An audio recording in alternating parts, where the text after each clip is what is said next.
सत्तेच्या बाजूने ठाम उभे राहणारे व्यासपीठ आपण पाहत आहात लीडर वार्ता। देशव्यापी बंदची घोषणा, ऑनलाईन औषध विक्री व कॉर्पोरेट स्पर्धेविरोधात औषध विक्रेत्यांचा इशारा। अखिल भारतीय औषध विक्रेता संघटनेच्या वतीने देशभरातील औषध विक्रेत्यांनी कायदेशीर चौकटीबाहेर सुरू असलेल्या ऑनलाईन औषध विक्रीला तसेच कॉर्पोरेट कंपन्यांकडून होत असलेल्या अव्यावसायिक स्पर्धेला विरोध दर्शवत 20 मे 2026 रोजी देशव्यापी बंद पाळण्याची घोषणा केली आहे। कोल्हापूर जिल्हा केमिस्ट असोसिएशन संघटनेच्या पदाधिकाऱ्यांनी दिलेल्या माहितीनुसार अनेक ऑनलाईन प्लॅटफॉर्म्सवर औषध विक्री करताना आवश्यक नियमांचे पालन केले जात नाही। यामुळे रुग्णांच्या आरोग्याशी संबंधित गंभीर प्रश्न निर्माण होत असून वैद्यकीय सल्ल्याविना औषध मिळणे ही चिंतेची बाब ठरत आहे। तसेच मोठ्या कॉर्पोरेट कंपन्या सवलतीच्या आमिषाने पारंपरिक औषध विक्रेत्यांना स्पर्धेतून बाहेर ढकलत असल्याचा आरोपही करण्यात आला आहे। या पार्श्वभूमीवर सरकारने तातडीने हस्तक्षेप करून ऑनलाईन औषध विक्रीसाठी कठोर नियमावली लागू करावी तसेच लहान औषध विक्रेत्यांचे संरक्षण करावे अशी मागणी संघटनेने केली आहे। अन्यथा आंदोलन अधिक तीव्र करण्यात येईल असा इशाराही देण्यात आला आहे। 20 मे रोजी होणाऱ्या या बंदमध्ये देशभरातील औषध दुकाने सहभागी होणार असून अत्यावश्यक सेवा वगळता सर्व व्यवहार बंद ठेवले जाणार आहेत। नागरिकांनी याची नोंद घेऊन आवश्यक औषधांचा साठा आगाऊ करून ठेवावा असे आवाहन संघटनेचे अध्यक्ष मदन पाटील व सचिव प्रल्हाद खवरे व पदाधिकाऱ्यांनी केले आहे। या बंदचा मुख्य उद्देश की देशांतर्गत ज्या बेकायदेशीर ऑनलाईन फार्मसी चालू आहे त्या बंद करणे हाच आमचा उद्देश आहे। त्याचं नोटिफिकेशन जे GSR 817E आणि GSR 220E हे शासनानं केंद्र शासनाने जे नोटिफिकेशन केले ते रद्द व्हावं यासाठी हा आमचा अखिल भारतीय संघटनेच्या तर्फे तिसरा बंद आहे। याच्या अगोदर आम्ही 2 बंद अत्यंत चांगल्या पद्धतीने यशस्वीरित्या देशातील सर्वच औषध विक्रेत्यांनी आपला व्यवसाय बंद करून आपण यशस्वी केलेला आहे। हा आमचा 20 मे रोजीचा पण देशव्यापी बंद निश्चितच यशस्वी होणार आहे। यामधल्या पिरियडमध्ये 2018 ते आतापर्यंतच्या पिरियडमध्ये आम्ही सुप्रीम कोर्ट, उच्च न्यायालय इथल्या सर्व केसेस ऑनलाईनच्या फार्मसीच्या या आम्ही आमच्या बाजूने घेतलेल्या आहेत। हायकोर्टाने, सुप्रीम कोर्टाने देखील असे निर्णय दिलेले आहेत की जी देशामध्ये ऑनलाईन फार्मसी चालू आहे ती बंद सेंट्रल गव्हर्नमेंट करावी व ऑनलाईन फार्मसीला जर आपण जर परवानगी देणार असाल तर त्याबद्दलचे कायदे देखील बनवा असे सुप्रीम कोर्टाने निर्देश देऊन देखील आजपर्यंत सेंट्रल गव्हर्नमेंटकडून याबाबत कुठलाही कायदा त्यांनी ऑनलाईन फार्मसीच्या बाबतीत केलेला नाही आहे।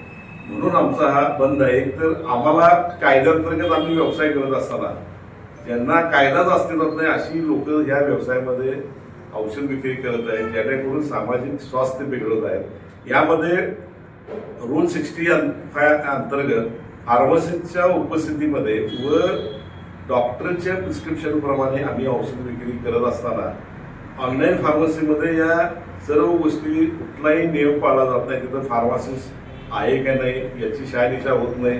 डॉक्टरचं प्रिस्क्रिप्शन कोण डॉक्टर देतं, कुठल्या कॅटेगरीत देतो याचं देखील कुठलंही व्हेरीफाय न होता अतिशय घातक अशी औषधं, ज्याला आपण झोपेच्या गोळ्या म्हणू किंवा नशीची औषधं म्हणू किंवा इतर सर्व गोष्टी ॲव्हर्शन स्पिल असतील अशा सर्व औषधं या ऑनलाईनच्या माध्यमातून उपलब्ध इझिली होत असून सामाजिक स्वास्थ्य बिघडत आहे। त्यामुळे ह्या गोष्टीला आमचा अत्यंत मोठ्या प्रमाणामध्ये विरोध आहे।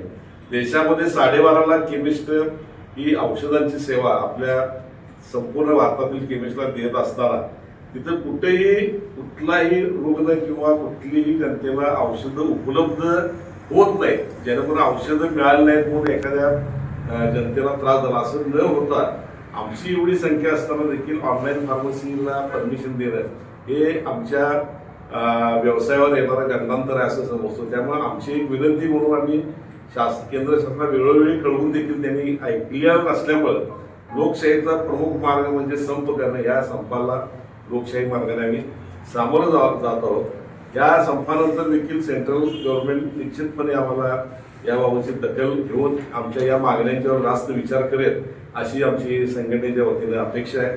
या कोल्हापूर जिल्ह्यातील सर्वच केमिस्ट या 4000 केमिस्ट या संपामध्ये 1 दिवसाच्या सहभागी होतील।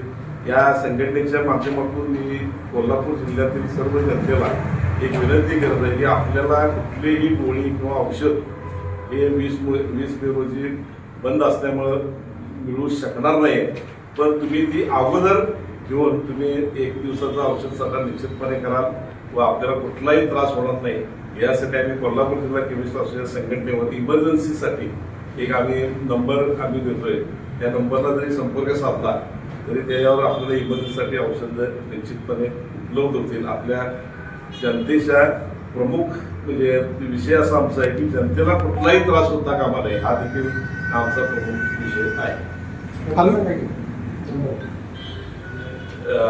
2,650 128 आपला दूरध्वनी क्रमांक 2,650 128 आहे. ज्या दिवशी आमचा बंद आहे त्या दिवशी हा पूर्ण वेळ चालू असेल. सकाळी 10 ते रात्री 12 पर्यंत आम्ही तिथं असेल. तिथं आमचा स्टाफ असेल, आमचे मेंबर असतील. अत्यावश्यक औषधं असेल तर आम्ही निश्चितपणे त्या रुग्णाला जनतेला कुठल्या गोष्टी आम्ही निश्चितपणे ती औषधं पोचवू जेणेकरून जनतेला कुठलाही त्रास होणार नाही याची आम्ही निश्चितपणे संघटना म्हणून आम्ही काळजी घेऊ. हे 20 तारखेला बंद करायच्या उद्देशाने पालकमंत्र्यांना काय तुमचा संदेश आहे? पालकमंत्र्यांना देखील आम्ही निवेदन देणार आहोत. आता सध्या आम्ही जिल्ह्यातील 3 जे प्रमुख खासदार जे आहेत जे सेंट्रल गव्हर्नमेंटकडे लोकसभेमध्ये मांडू शकतील कारण हा आमचा सेंट्रल ड्रग ऍक्ट आहे. त्यामुळे सेंट्रल गव्हर्नमेंटच आमच्या या मागण्याबाबत निवेदन म्हणजे मागण्याबाबत प्रमुख विचार करेल. आम्ही खासदार श्रीमंत शाहू महाराज यांना, खासदार पुन्हा माणिक साहेब यांना आणि खासदार तहसील मान यांना देखील आम्ही या 2 दिवसांनी निवेदन दिलेलं आहे. तसंच आपल्यातल्या जिल्ह्यातील 2 जे आपले मंत्री राज्याचे आहेत माननीय पालकमंत्री आंबेडकर साहेब, माननीय हसन मुश्रीफ साहेब जे वैद्यकीय खातं त्यांच्याकडे आहे. जिल्ह्यातील सर्व आमदारांना देखील या निमित्ताने आमच्या प्रमुख मागण्याचं निवेदन आम्ही देत आहोत.